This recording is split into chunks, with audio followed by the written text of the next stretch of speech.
নমস্কার, আপনারা দেখছেন ভারত রেশন। আপনাদের সঙ্গে রয়েছি আমি অমিত।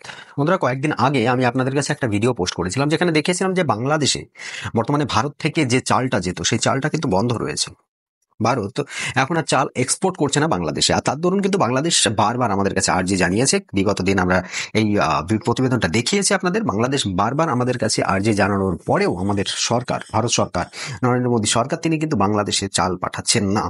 আজকে দেখুন, এই মিডিয়ায়, বাংলাদেশের যে মিডিয়া আজকে এই কথা বলছে যে ভারতের কাছে বারবার চিঠি পাঠানোর পরেও যখন ভারত আমাদের চাল পাঠাচ্ছে না, বাংলাদেশে চালের অভাব দেখা গিয়েছে, সেখানে চালের দাম আকাশ ছোঁয়া হয়ে যাচ্ছে।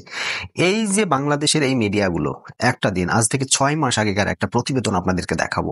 প্রতিবেদনটা পুরনো হলেও সেখানে বাংলাদেশিদের যে ন্যারেটিভ, বাংলাদেশিদের যে কোন সময় কিভাবে তাদের গিরগিটির মতো ভোল পাল্টাতে হয়, সেটা তারা খুব ভালো মতো জানে। আজকে সেই প্রতিবেদনটা আপনারা দেখলে বুঝতে পারবেন যে বাংলাদেশিদের একমাত্র এজেন্ডা কি সেটা।